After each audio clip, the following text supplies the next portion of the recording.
नमस्कार दोस्तों, स्वागत है आप सभी का हमारे विशेष वीडियो में। आज हम चर्चा करेंगे उन महान उपदेशों की जो भगवान श्री कृष्ण ने भगवद गीता में दिए हैं।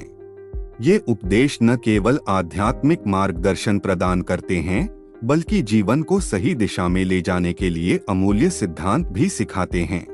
तो आइए बिना देरी किए हम इन उपदेशों को समझने की यात्रा शुरू करें।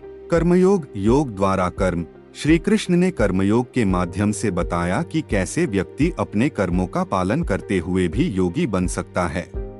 उन्होंने कहा कि हमें अपने कर्तव्यों को बिना किसी व्यक्तिगत लाभ की इच्छा के निष्काम भाव से करना चाहिए।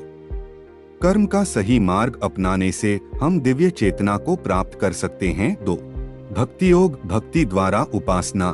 भक्ति योग में श्री कृष्ण ने प्रेम और श्रद्धा के माध्यम से परमात्मा के साक्षात्कार की महत्वपूर्णता पर जोर दिया। उन्होंने बताया कि भगवान के प्रति अटूट प्रेम और समर्पण से व्यक्ति मोक्ष की ओर अग्रसर हो सकता है। 3. ज्ञान योग, ज्ञान की प्राप्ति। ज्ञान योग में श्री कृष्ण ने ज्ञान की महत्वपूर्णता पर प्रकाश डाला। आत्मा के साक्षात्कार के लिए सच्चे ज्ञान की प्राप्ति आवश्यक है।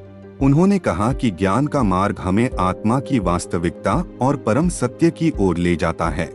4. अत्याग, आत्मसंयम और वैराग्य। श्री कृष्ण ने बताया कि संसारिक बंधनों से मुक्ति पाने के लिए आत्मसंयम और वैराग्य की आवश्यकता होती है।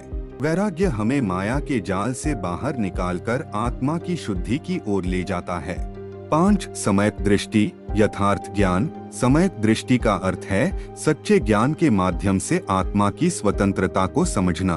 श्री कृष्ण ने बताया कि यथार्थ ज्ञान से व्यक्ति आत्मा की स्वाभाविक स्थिति को पहचान सकता है और भौतिक दुखों से मुक्त हो सकता है।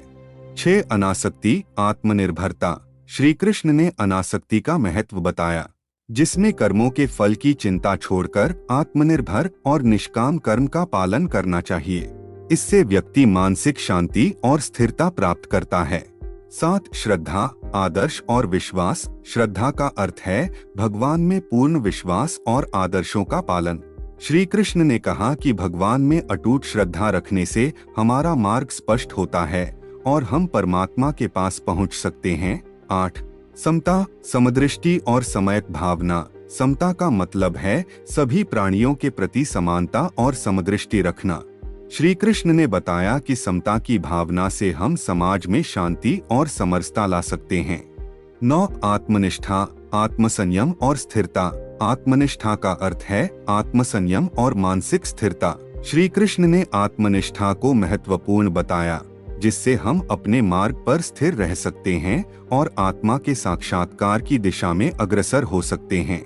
10. कर्मफल त्याग, कर्मों का त्याग। कर्मफल त्याग का मतलब है कर्मों के फल की चिंता किए बिना केवल कर्म करना।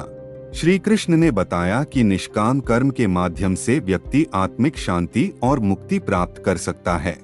11. प्रेम, भगवान में प्रेम और सभी में भाईचारा। प्रेम का महत्व बताते हुए श्री कृष्ण ने कहा कि परमात्मा में प्रेम रखने से ही सभी में भाईचारे की भावना विकसित हो सकती है।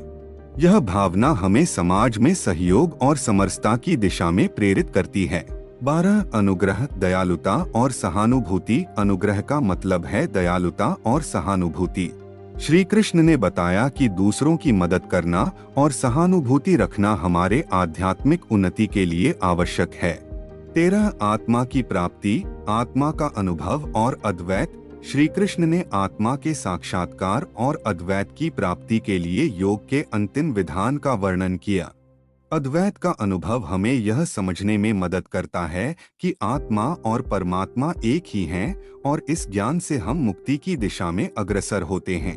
इन सभी उपदेशों में श्री कृष्ण ने हमें एक संतुलित, शुद्ध और उच्चतम जीवन जीने के मार्गदर्शन दिए हैं। इन सिद्धांतों को अपनाकर हम न केवल आत्मिक शांति प्राप्त कर सकते हैं बल्कि समाज में भी सकारात्मक परिवर्तन ला सकते हैं। आज का यह वीडियो यहीं समाप्त होता है। आशा है कि श्री कृष्ण के ये दिव्य उपदेश आपके जीवन में नई रोशनी और दिशा लेकर आएंगे। धन्यवाद और अगले वीडियो में फिर से मुलाकात होगी।